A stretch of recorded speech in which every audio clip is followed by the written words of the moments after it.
This presentation is Introduction to Age-Friendly Community Initiatives. My name is Emily Greenfield from the School of Social Work at Rutgers, the State University of New Jersey, and I am the author of this presentation. This brief PowerPoint presentation provides a beginning orientation to age-friendly community initiatives. It provides this orientation in two major parts. First, it will situate age-friendly community initiatives within a larger universe of interventions in aging. And second, it will present a definition of age-friendly community initiatives, followed by a model that demonstrates four key components, including where they develop, what outcomes they seek to influence, how they aim to influence those outcomes, and how they operate. When we think about interventions in aging, we might be most likely to think about evidence-based programs that largely target creating change at the level of individuals. For example, programs that help individuals to lower their risk for falls, programs that prevent dementia caregivers from becoming depressed, programs that encourage older adults at risk for suicide to get help. Stephen Gallant, a prominent environmental gerontologist and geographer, argues in his recent book that gerontologists have focused largely on individuals without equal attention to ways in which their environments fundamentally matter. When we do think about how gerontology has focused on changing people's environments for their own benefit, much of this conversation has focused on their immediate home environments. Have you ever heard of the term Peter Pan housing? This term was coined by John Pinus, a prominent environmental gerontologist, to describe housing that is designed as if people are never going to age into later life. Narrow hallways that prevent people from being able to get around their house when they are using a mobility device. Slippery bathroom floors, steps to enter and exit their dwelling. These are all features of Peter Pan housing. This realization has given rise to many important environment-focused interventions, such as home modifications, housing accommodations, and universal design. Age-friendly community initiatives suggest that there is now growing attention to ways in which entire communities have room for improvement to better support residents as they advance into later life. Consider both the physical environment features as well as social features. As an example of the physical, are there trees and benches along walking paths to make a community more walkable, especially for people with health vulnerabilities? Regarding social aspects, are there organizations in town that help residents, especially those at risk for social isolation, to connect with each other? Age-friendly community initiatives are community-level interventions that seek to make social and/or physical environments within a local community better for older residents. More formally, we can define age-friendly community initiatives as deliberate and distinct efforts across diverse sectors within a defined and typically local geographic area with the purpose of changing social and/or physical environments to benefit older adults and potentially others. Got it? Is this crystal clear? Well, especially if you're brand new to thinking about things like coalition building or community practice, this definition might still be kind of fuzzy, so let's take some time to unpack it. Here is the definition in a more visual form. Age-friendly community initiatives involve making changes to social and/or physical environments within a local geographic area to improve outcomes among older adults.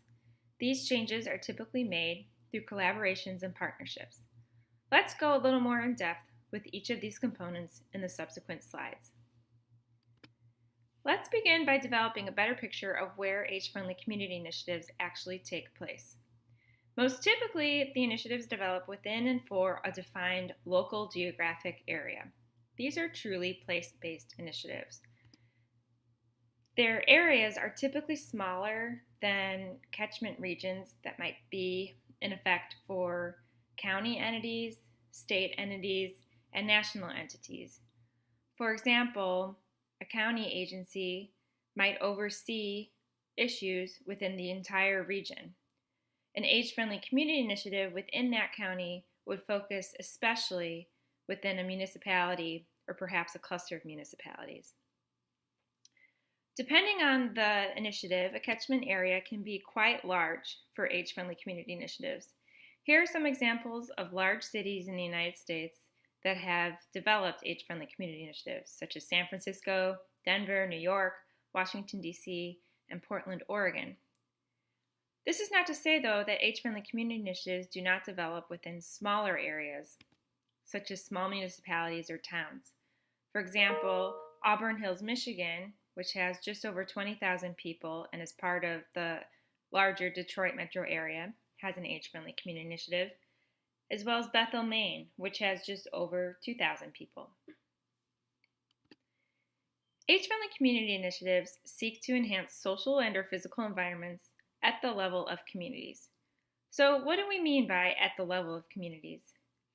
Keep in mind that aging services typically have been organized around serving a particular individual at a particular point in time.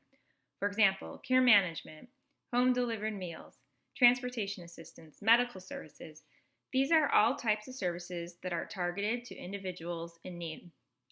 Age-friendly community initiatives focus more prominently on the issues that these services address for a broader and local population. Let's take the example of care management. Rather than thinking about how are we going to get this particular person at this particular point in time connected to a care coordinator, the age-friendly community initiative will ask, how can we enhance systems within our community to make service delivery less fragmented and more person-centered?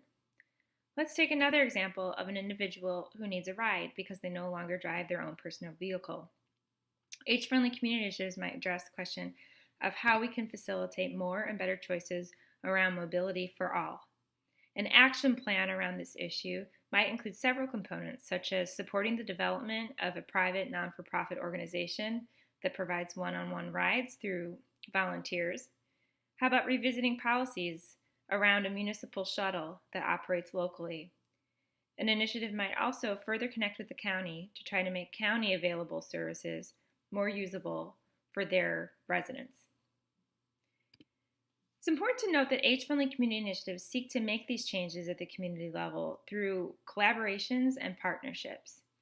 While interdisciplinary practice for aging is typically thought about in terms of the involvement of different health professionals, such as physicians, nurses, pharmacists, and so on, age-friendly community initiatives require interdisciplinary practice across other professions, such as city planners, the mayor's office, a local chamber of commerce, property managers of local housing, schools, librarians, and the list goes on.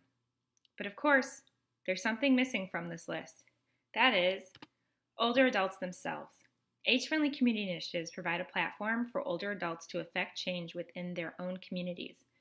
Older adults' involvement in age-friendly community initiatives can vary from one-time participation in an interview, let's say, to serving as an active, long-standing, or leading member of a coalition that is organized as part of an age-friendly community initiative. So what's the purpose of all this activity? What are age-friendly community initiatives trying to achieve? Well, in general, we can say that they're trying to make life better for current and future cohorts of older residents in their community. Different people have emphasized different outcomes specific to age-friendly community initiatives. Here are some examples of primary outcomes that are widely recognized as goals for age-friendly community initiatives, such as improving residents' health, enhancing their psychological well-being, encouraging older adults' greater engagement, inclusion, and participation in the community, and overall promoting their capacity to age in place while being connected with others. Sometimes people refer to this last primary outcome as aging in community. Other potential outcomes can improve outcomes for people of other ages. This can happen, for example, when changes that are good for older people actually benefit younger people as well. For example, repairing cracks in sidewalks that are especially dangerous for older adults at risk for falls can also help families with young children, such as when pushing children safely on the sidewalks in their strollers. People also argue that the younger residents of today are likely to become the older residents of tomorrow, so therefore, especially long-lasting and sustained change at the community level can eventually help all people within a residential community. Some people have also discussed the potential for age-friendly community initiatives to have broader societal-wide benefits that go beyond their particular locality. For example, efforts implemented as part of age-friendly community initiatives have the potential to reduce unnecessary healthcare expenditures, such as by preventing Medicare-funded hospitalizations.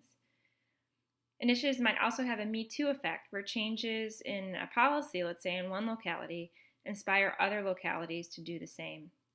Age-friendly community initiatives might also yield collective impact and advocacy, elevating policy discussions and general discourse on primary issues facing our aging society. So let's review. Age-friendly community initiatives can be conceptualized as having 4 components as we developed in this diagram. They are implemented within a local geographic area, and they facilitate changes to social and/or physical environments within that area to improve older adults' outcomes through the processes of collaboration and partnerships across diverse stakeholders. This concludes this presentation titled An Introduction to Age-Friendly Community Initiatives. Thank you for your attention.